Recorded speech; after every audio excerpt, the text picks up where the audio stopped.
Hello hi friends, welcome back to our channel. ನಾನು ವೀನಾರಿ. ಎಲ್ಲರೂ ಹೆಂಗದಿರಿ? ಆರಾಮದಿರೇನ್ರಿ? ನೀವೆಲ್ಲರೂ ಆರಾಮದಿರಿ ಅಂದ್ಕೊಂಡು ಇವತ್ತಿನ ವಿಡಿಯೋ ಸ್ಟಾರ್ಟ್ ಮಾಡ್ತಾ ಇದ್ದೀನಿ. ಅದಕ್ಕಿಂತ ಮುಂಚೆ ಯಾರೆಲ್ಲ ನನ್ನ ಚಾನಲ ಫಸ್ಟ್ ಟೈಮ್ ನೋಡ್ತಾ ಇದ್ದೀರಾ, ಪ್ಲೀಸ್ ನನ್ನ ಚಾನಲ ಸಬ್ಸ್ಕ್ರೈಬ್ ಮಾಡಿಕೊಂಡು ಸಪೋರ್ಟ್ ಮಾಡಿರಿ. ಹಾಗೆ ಬೆಲ್ ಐಕಾನ್ ಆನ್ ಮಾಡ್ಕೊಳ್ರಿ. ನೀವು ಬೆಲ್ ಐಕಾನ್ ಆನ್ ಮಾಡ್ಕೊಳ್ಳೋದ್ರಿಂದ ನಾಲ್ಕು ಅಂತ ವಿಡಿಯೋ ಮೊದಲಿಗೆ ನಿಮ್ಗೆ ಬಂದು ತಲುಪ್ತಾವ್ರಿ. ಪ್ಲೀಸ್ ಹೆಚ್ಚು ಸಬ್ಸ್ಕ್ರೈಬ್ ಮಾಡಿಕೊಂಡು ಸಪೋರ್ಟ್ ಮಾಡಿರಿ. ಈಗಾಗಲೇ ನನ್ನ ಚಾನಲ ಸಬ್ಸ್ಕ್ರೈಬ್ ಮಾಡ್ಕೊಂಡು ನೋಡ್ತಾ ಇರೋರಿಗೆ ತುಂಬ ಹೃದಯದ ಧನ್ಯವಾದಗಳು. ಬರ್ರಿ, ಇವತ್ತು ನಾನು ಅವಲಕ್ಕಿ ಮತ್ತು ಬೇಸನ್ ಹಿಟ್ಟು ಬಳಸ್ಕೊಂಡು ಬೇಸನ್ ಕಡ್ಡಿ ಯಾವ ಥರ ಮಾಡೋದು ಅಂತ ನೋಡ್ಕೊಂಬರೋಣ. ಬರ್ರಿ, ಈ ಥರ ಬೇಸನ್ ಕಡ್ಡಿ ಮಾಡೋದ್ರಿಂದ ಮಕ್ಕಳೆಲ್ಲ ಇಷ್ಟಪಟ್ಟು ತಿಂತಾರೆ.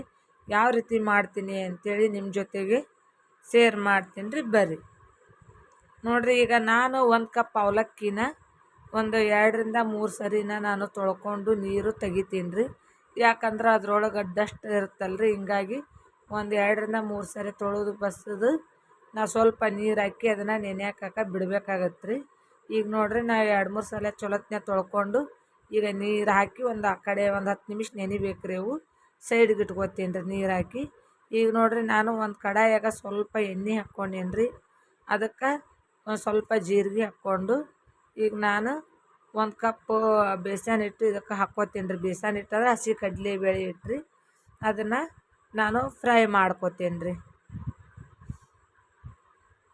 ಆ ಕಡೆ ಅವಲಕ್ಕಿ ನೆನೆದ್ರೊಳಗನ ಇದು ಪೂರ ಫ್ರೈ ಮಾಡ್ಕೊಳಕ್ಕೆ ಅನುಕೂಲ ಆಕೈತೆ ರೀ. ಈಗ ನೋಡಿರಿ, ಸ್ವಲ್ಪ ನಾನು ಅರಿಶಿನ ಪುಡಿ ಹಾಕ್ಕೊಂಡೇನಿ ರೀ. ಸುಮ್ಮ ಕಲರ್ಗೋಸ್ಕರ ಸ್ವಲ್ಪ ಅರಿಶಿನ ಪುಡಿ ಹಾಕ್ಕೋತೀನಿ ರೀ. ಈಗ ನೋಡಿರಿ, ನಾನು ಎಣ್ಣೆ ಒಳಗೆ ಅರಿಶಿನ ಪುಡಿ ಹಾಕ್ಕೊಂಡೇನಿ ರೀ. ಈಗ 1 ಕಪ್ಪು ನಾನು ಬೇಸನ್ ಹಿಟ್ಟು ಹಾಕ್ಕೋತೀನಿ ರೀ. ಹಾಕ್ಕೊಂಡು ಅದು ಘಮ ಬರುವವರೆಗೂ ಫ್ರೈ ಮಾಡಬೇಕಾಗತ್ತೆ ರೀ. ಯಾಕಂದ್ರೆ ನಾವು ಫ್ರೈ ಮಾಡೋ ಮುಂದಾಗ ಅದು ಘಮ ಅಂತ ಸ್ಮೆಲ್ ಬರುತ್ತೆ ರೀ. ಆವಾಗ ನಾವು ಕರೆಕ್ಟಾಗಿ ಫ್ರೈ ಆಗೈತೆ ಅಂಥೇಳಿ ಗೊತ್ತಾಕೈತೆ ರೀ. ಈಗ ನೋಡಿರಿ, ನಾನು ಕೈ ಬಿಡಲಾರ್ದನ ಅದನ್ನು ತಿರುಗಬೇಕಾಗತ್ತೆ. ಯಾಕಂದ್ರೆ ಒತ್ತು ಚಾನ್ಸ್ ಇರುತ್ತೆ ರೀ. ಹಿಂಗಾಗಿ ನಾವು ಕೈ ಬಿಡ್ದನ ಅದನ್ನು ಕಂಟಿನ್ಯೂ ಆಗಿ ತಿರುಗಬೇಕಾಗತ್ತೆ ರೀ. ಚಮಚಲೇನ ಅದು ತಿರುತ್ತಾ ಘಮ ಅಂಥೇಳಿ ಸ್ಮೆಲ್ ಬರುತ್ತೆ ರೀ. ಅವಾಗ ಕರೆಕ್ಟಾಗಿ ಫ್ರೈ ಆಗೈತೆ ಅಂಥೇಳಿ ಅನ್ಕೋಬೇಕಾಗತ್ತೆ ರೀ. ಈಗ ನೋಡಿರಿ, ಕಲರ್ ಎಷ್ಟು ಚಂದ ಕಾಣತೈತೆ ನೋಡಿರಿ. ನಾವು ಸ್ವಲ್ಪ ಅರಿಶಿನ ಹಾಕ್ಕೊಂಡಿವಿ ಅಲ್ರಿ, ಹಂಗಾಗಿ ಕಲರ್ ಭಾಳ ಚಂದ ಕಾಣತೈತೆ ರೀ. ಈ ಥರ ಮಾಡೋದ್ರಿಂದ ಮಕ್ಕಳು ಇಷ್ಟಪಟ್ಟು ತಿಂತಾರೆ, ದೊಡ್ಡವರು ಇಷ್ಟಪಟ್ಟು ತಿಂತಾರೆ. ನಮ್ಮ ಮಕ್ಕಳಿಗೆ ಸ್ಕೂಲ್ಗೆ ಸ್ನ್ಯಾಕ್ಸ್ ಥರನೂ ಮಾಡಿ ಕಟ್ಬೋದು ರೀ. ಇದನ್ನು ಮಕ್ಕಳು ಭಾಳ ಇಷ್ಟಪಟ್ಟು ತಿಂತಾರೆ. ಒಂದು ಸಲ ನೀವು ಟ್ರೈ ಮಾಡಿರಿ, ಗೊತ್ತಾಕೈತೆ ರೀ. ಈಗ ನೋಡಿರಿ, ನಾನು ಅವಲಕ್ಕಿ ನೆನೆ ಇಟ್ಟಿದ್ನಲ್ರಿ. ಈಗ ನೋಡಿರಿ, ಈ ಥರ ಪೂರ ಮೆತ್ತಗೆ ಹಿಟ್ಟಾಗುವವರೆಗೂ ನೆನಿಬೇಕು ರೀ. ಅವು ನೋಡಿರಿ, ಅಷ್ಟು ಈ ಥರ ಕರೆಕ್ಟಾಗಿ ನೆನಿಬೇಕು ರೀ. ಈಗ ನಾನು ಅವು ನೀರಿನ ಅವಲಕ್ಕಿ ತೆಗೆದು ನೀರೊಳಗಿರುವ ಅವಲಕ್ಕಿ ತೆಗೆದು ನಾನು ಒಂದು ಪರಾತಕ್ಕೆ ಹಾಕ್ಕೋತೀನಿ ರೀ. ಪೂರ ನೀರಿನ ಅಂಶ ಅದ್ರೊಳಗೆ ಹೋಗೋದೇನು ಬೇಕಾಗಿಲ್ಲ ರೀ. ಸ್ವಲ್ಪ ನೀರಾಗಿದ್ದ ತೆಗೆದು ಆ ಪರಾತಕ್ಕೆ ಹಾಕ್ಕೊಂಡ್ರೆ ಆಯ್ತು ರೀ. ಈಗ ನೋಡಿರಿ, ನಾವು ಹಿಟ್ಟು ಹುರಿದು ಇಟ್ಕೊಂಡಿದ್ವಲ್ರಿ, ಅದನ್ನು ಅವಲಕ್ಕಿಯಾಗ ಸೇರಿಸ್ತೀನಿ ರೀ. ಹಂಗೆ ಸ್ವಲ್ಪ ಕೆಂಪು ಖಾರದ ಪುಡಿ ಹಾಕ್ಕೊಂಡೇನಿ ರೀ. ಸ್ವಲ್ಪ ಗರಂ ಮಸಾಲ ಹಾಕ್ಕೊಂಡೇನಿ ರೀ. ಹಂಗೆ ಸ್ವಲ್ಪ ಶುಂಠಿ ಬೆಳ್ಳುಳ್ಳಿ ಪೇಸ್ಟ್ ಮಾಡ್ಕೊಂಡಿದ್ನಲ್ರಿ, ಅದನ್ನು ಹಾಕ್ಕೊಂಡೆ. ಕರಿಬೇವು, ಕೊತ್ತಂಬರಿ ಎಲ್ಲ ನೀಟಾಗಿ ಮಿಕ್ಸ್ ಮಾಡ್ಕೋಬೇಕು ರೀ. ಈಗ ನೋಡಿರಿ, ರುಚಿ ತಕ್ಕಷ್ಟು ಉಪ್ಪು ಹಾಕ್ಕೋಬೇಕು ರೀ. ನೋಡಿಕೊಂಡು ಅದಕ್ಕೆ ಎಷ್ಟು ಬೇಕಾಗುತ್ತೋ ಅಷ್ಟು ರುಚಿ ತಕ್ಕಷ್ಟು ಉಪ್ಪು ಹಾಕ್ಕೋಬೇಕು ರೀ. ಈಗ ನೋಡಿರಿ, ಇದನ್ನು ಈ ಥರ ಕರೆಕ್ಟಾಗಿ ಮಿಕ್ಸ್ ಮಾಡ್ಕೋಬೇಕು ರೀ. ಭಾಳ ರುಚಿ ಆಕ್ಕವ್ರಿ, ಗರಿಯಾಗಿನೂ ಬರ್ತಾವ್ರಿ, ರುಚಿನೂ ಭಾಳ ಆಕ್ಕವ್ರಿ. ಈಗ ನೋಡಿರಿ, ನಾವೇನು ಇದಕ್ಕೆ ನೀರು ಹಾಕಿ ನಾದ್ಕೊಳ್ಳೋ ಅವಶ್ಯಕತೆ ಇಲ್ಲ ರೀ. ಯಾಕಂದ್ರೆ ಅವಲಕ್ಕಿ ನೀರಾಗ ನೆನೆಸಿರ್ತೀವಲ್ರಿ, ಆ ನೀರಿಗೆ ಕರೆಕ್ಟ್ ಆಗತ್ತೆ ರೀ. ನಾವು ಮ್ಯಾಲೆ ನೀರು ಹಾಕ್ಕೊಳ್ಳೋದೇನು ಅವಶ್ಯಕತೆ ಇಲ್ಲ ರೀ. ಅದು ಅವಲಕ್ಕಿ ಏನು ನೆನೆದಿರುತ್ತಲ್ರಿ, ಅಷ್ಟ್ರೊಳಗನ ನಮ್ಗೆ ನಾದ್ಕೊಳಕ್ಕೆ ಅನುಕೂಲ ಆಕೈತೆ ರೀ. ಮ್ಯಾಲೆ ನೀರು ಏನು ಹಾಕ್ಕೋಬಾರ್ದು ರೀ. ಈಗ ನೋಡಿರಿ, ನಾನು ಕರೆಕ್ಟಾಗಿ ಅದನ್ನು ಅವಲಕ್ಕಿ ಪೂರ ಹಿಟ್ಟಾಗೋವಂಗೆ ನಾನು ಮಿದ್ದುಕೋತೀನಿ ರೀ ಕೈಲಿ. ಸ್ವಲ್ಪ ಕೈಗೆ ಅಂಟ್ಕೊಳತ್ತೆ ರೀ, ಯಾಕೆ ಅವಲಕ್ಕಿ ಇರುತ್ತಲ್ರಿ, ಹಿಂಗಾಗಿ ಕೈಗೆ ಅಂಟ್ಕೊತೈತೆ ರೀ. ಈ ಥರ ಮಾಡೋದ್ರಿಂದ ವೆರೈಟಿನ ಅನ್ನಿಸ್ತಾವ್ರಿ ಮಕ್ಕಳಿಗೆ, ರುಚಿನೂ ಭಾಳ ಆಕ್ಕವ್ರಿ. ಒಂದು ಸಲ ಟ್ರೈ ಮಾಡಿರಿ. ಹೆಂಗೆ ಅನಿಸ್ತಂತ ಕಮೆಂಟ್ ಮಾಡಿ ತಿಳಿಸ್ರಿ. ಯಾವ ಥರ ರೆಸಿಪಿ ಬೇಕು ಅಂತ ನೀವು ಕಮೆಂಟ್ ಬಾಕ್ಸ್ನಾಗ ತಿಳಿಸ್ರಿ. ನಾನು ನೀವು ಕೇಳಿರೋದನ್ನು ಮಾಡೋಕೆ ನನಗೆ ಗೊತ್ತಿದ್ರೂ ಮಾಡ್ತೀನಿ, ಗೊತ್ತಿಲ್ಲ ಇದ್ದರೂ ತಿಳ್ಕೊಂಡು ವಿಡಿಯೋ ಮಾಡೋಕೆ ಪ್ರಯತ್ನ ಮಾಡ್ತೀನಿ ರೀ. ಈಗ ನೋಡಿರಿ ನಾನು ಅದನ್ನ ಹಿಟ್ಟೆಲ್ಲ ನಾದ್ಕೊಂಡು ಇಟ್ಟೀನಿ ರೀ. ಈಗ ಎಣ್ಣೆ ಕಾಯಕ್ಕೆ ಇಟ್ಟೀನಿ ರೀ. ಈಗ ನೋಡ್ರಿ ಅವನ್ನ ಕೈಲೇ ನಾನು ಸ್ವಲ್ಪ ಉಂಡೆ ಮಾಡ್ಕೊತೀನಿ ರೀ. ಅದನ್ನು ಮಾಡ್ಕೊಂಡು ಸಣ್ಣವಾಗಿ ನಾವು ಎಷ್ಟು ಉದ್ದ ಬೇಕು ಅಷ್ಟು ಮಾಡ್ಕೋಬೋದು ರೀ. ಅದಕ್ಕೇನಿಲ್ಲ. ನಾನು ಮೀಡಿಯಮ್ ಅತ್ತಿ ಉದ್ದನೂ ಅಲ್ಲ ಅತ್ತಿ ಸಣ್ಣದೂ ಅಲ್ಲ, ಮೀಡಿಯಮ್ದಾಗ ಅವನ್ನ ರೆಡಿ ಮಾಡ್ಕೋತೀನಿ ರೀ. ನೋಡಿರಿ ಈ ಥರ ನೀಟಾಗಿ ಕೈಲೇ ನೀಟಾಗಿ ಮಾಡ್ಕೋಬೋದ್ರಿ. ಅದಕ್ಕೇನು ಒತ್ತು ಮನಿ ಬೇಕಾಗಿಲ್ಲ, ಏನೇ ಇಲ್ಲರಿ. ಕೈಲೇನ ನೀಟಾಗಿ ನಾವು ಈ ಥರ ಹಸ್ತ ಹಚ್ಚಿ ತಿಕ್ಕಿದ್ರೆ ಮುಟ್ಗಿ ಟೈಪು ಚಲೋ ಆಕ್ಕವ್ರಿ. ಈಗ ನೋಡಿರಿ ನಾನು ಇಷ್ಟಿಷ್ಟ ಎಲ್ಲವೂ ಮಾಡ್ಕೊಂಡು ರೆಡಿ ಮಾಡ್ಕೊಳತ್ತೀನಿ ರೀ ಎಣ್ಣೆ ಕಾಯ್ದ್ರೊಳಗೆ. ಈಗ ನೋಡಿರಿ ನಾನು ಎಣ್ಣೆ ಕಾದೈತಿ ಒಂದೊಂದಾಗಿ ಅದಕ್ಕೆ ಬಿಡ್ತೀನಿ ರೀ ನಾನು. ನೋಡಿರಿ ಇಷ್ಟು ನೀಟಾಗಿ ನಾವು ಇದಕ್ಕೆ ದೊಡ್ಡ ಬೇಕಾದ್ರೂ ಮಾಡ್ಕೋಬೋದು ರೀ. ನಾನು ಇಷ್ಟ ಕರೆಕ್ಟ್ ಅಕ್ಕವ ಅಂತೇಳಿ ಮಾಡ್ಕೊಂಡೇನಿ ರೀ. ಈಗ ನೋಡಿರಿ ಎಣ್ಣೆ ಕಾದೈತ್ರಿ.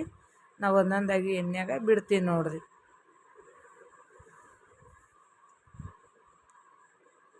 ನೋಡಿರಿ ಎಣ್ಣೆ ಪೂರ ಕಾದೈತ್ರಿ. ಈ ಥರ ನಾವು ಎಣ್ಣೆಗೆ ಹಾಕೋಣ ಗುಳ್ಳಿ ಬರಬೇಕ್ರಿ.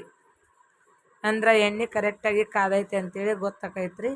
ನಾವು ಹಾಕಿದ ತಕ್ಷಣ ನೋಡ್ರಲ್ಲಿ ಫುಲ್ ಎಲ್ಲ ಗುಳ್ಳಿ ಬರತೈತೆ ನೋಡಿರಿ. ಈ ಥರ ಗುಳ್ಳಿಯಾಗಿ ಬರಬೇಕ್ರಿ. ಅದು ಭಾಳ ಕ್ರಿಸ್ಪಿಯಾಗಿನೂ ಬರ್ತಾವ್ರಿ, ಟೇಸ್ಟಾಗಿನೂ ಇರ್ತಾವ್ರಿ. ಈ ಥರ ಮಾಡೋದ್ರಿಂದ ಈಗ ಮಳೆಗಾಲ ಒಂದು ಐತೆ ನೋಡ್ರಿ. ಈ ಥರ ಸಾಯಂಕಾಲ ಏನಾರ ಸ್ನ್ಯಾಕ್ಸ್ ತಿನ್ಬೇಕು ಅನ್ಸತ್ತೆ ರೀ. ಈ ಥರ ಮಳೆಗಾಲ ಟೈಮ್ನಾಗ ತಿನ್ನೋಕೆ ಭಾಳ ಇಷ್ಟ ಆಕ್ಕವ್ರಿ.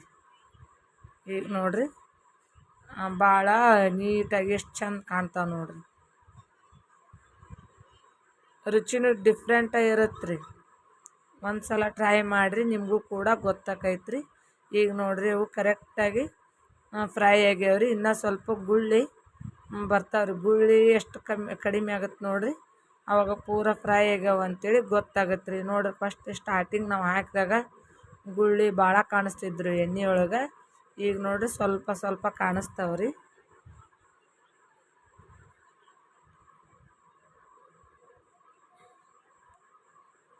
ನೋಡಿರಿ ಇಷ್ಟು ನೀಟಾಗಿ ನೋಡಿರಿ. ಗ್ಯಾಸ್ ಜೋರು ಇಟ್ಕೋಬಾರ್ದ್ರಿ, ಮೀಡಿಯಮ್ದಾಗ ಪೂರ ಸಣ್ಣನೇ ಇಟ್ಕೋಬೇಕ್ರಿ. ಯಾಕಂದ್ರೆ ನಾವು ಗ್ಯಾಸ್ ಫುಲ್ ಇಟ್ಕೊಂಬಿಟ್ರೆ ಮೇಲೆಲ್ಲ ಫ್ರೈ ಆದಂಗೆ ಕಾಣ್ತಾವ್ರಿ, ಒಳಗೆ ಹಸಿ ಹಂಗೆ ಇರ್ತಾವ್ರಿ. ಹಂಗಾಗಿ ಗ್ಯಾಸ್ ನಾವು ಸಣ್ಣದಾಗಿನೇ ಇಟ್ಕೋಬೇಕ್ರಿ. ಈಗ ನೋಡ್ರಿ ಕರೆಕ್ಟಾಗಿ ಫ್ರೈ ಆಗ್ಯಾವ. ನಾನು ಒಂದು ಪ್ಲೇಟಿಗೆ ಅವನ್ನ ತೊಗೋತೀನಿ ರೀ. ನೋಡಿರಿ ಎಷ್ಟು ನೀಟಾಗಿ ಆಗ್ಯಾವ ನೋಡಿರಿ.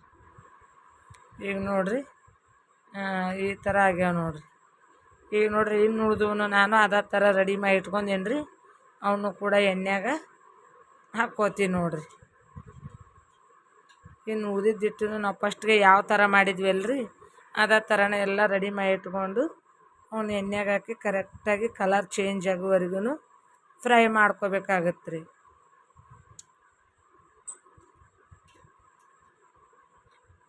ನೋಡಿರಿ ಈಗೂ ಎಣ್ಣೆ ಈ ಥರ ಗುಳಿ ಬರತ್ತೇವ್ರಿ. ಇವು ಸಣ್ಣನ ಇಟ್ಕೊಂಡಿರ್ತೀವಿ ನೋಡಿರಿ. ಪೂರ ಫ್ರೈ ಹೆಂಗೆ ಹಾಕ್ಕವ್ರಿ ಹಂಗಂಗೆ ಗುಳ್ಳೆ ಕಡಿಮೆ ಹಾಕ್ಕೊತಾ ಬರ್ತಾವ್ರಿ.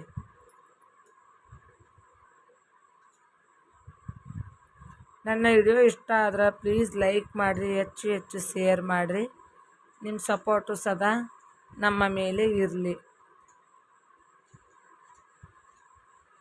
ಈಗ ನೋಡಿರಿ ಅವು ಕೂಡ ಮುಗ್ಯಾಕೆ ಬಂದು ನೋಡಿರಿ. ಈಗ ನೋಡಿರಿ ಎಷ್ಟು ಚಂದ ಕಾಣಿಸ್ತಾವೆ ನೋಡಿರಿ. ಆಲ್ಮೋಸ್ಟ್ ಇದು ಫ್ರೈ ಆಗಕ್ಕೆ ಬಂತ್ರಿ. ಒಂದು ಬೇಸನ್ ಹಿಟ್ಟು ಮತ್ತು ಅವಲಕ್ಕಿ ಎರಡ ಬಳಸ್ಕೊಂಡು ಕಡಿಮೆ ಸಾಮಗ್ರಿಗಳು ಬೇಕ್ರಿ. ಇದಕ್ಕೇನು ರೀ ಭಾಳ ಏನೂ ಬೇಕಾಗಿಲ್ಲ. ಕಡಿಮೆ ಸಾಮಗ್ರಿಗಳಲ್ಲೇ ಮಾಡ್ಕೊಂಡೇನಿ ರೀ. ಭಾಳ ಏನು ಬೇಕಾಗಿಲ್ಲ ರೀ. ಅವೆರಡು ಪದಾರ್ಥ ಇದ್ದರೆ ಸಾಕ್ರಿ. ಈಗ ನೋಡಿರಿ ಇವು ಕೂಡ ಕೆಂಪಾಗ ಕಲರ್ ಚೇಂಜ್ ಆಗೋವರೆಗೂ ಫ್ರೈ ಆದವು ನೋಡಿರಿ.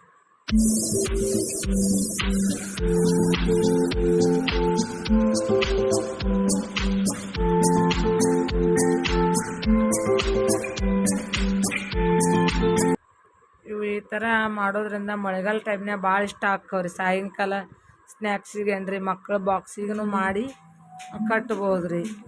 ಯಾಕಂದ್ರೆ ಬೇಸನ್ ಹಿಟ್ಟು ಹಸಿ ಕಡ್ಲೆಬೇಳೆ ಹಿಟ್ಟು ಆರೋಗ್ಯಕ್ಕೂ ಒಳ್ಳೇದು ರೀ. ಈಗ ನೋಡ್ರಿ ಈ ಥರ ರೆಡಿ ಅದ ನೋಡ್ರಿ ಎಷ್ಟು ಚಂದ ಕಾಣಿಸ್ತಾವೆ ನೋಡ್ರಿ. ಈ ಥರ ಅಷ್ಟು ನಾನು ಇನ್ನುಳಿದು ಕರೆದು ರೆಡಿ ಮಾಡ್ಕೊಂಡೇನಿ ರೀ.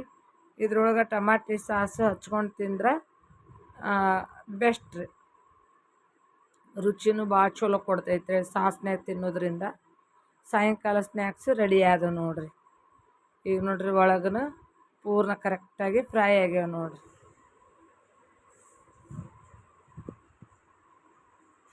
ಮಮ್ಮಿ ಕುರುಮ್ ಕುರುಮ್ ಅಂತಾವು ಮಸ್ತ್ ಐತಿ.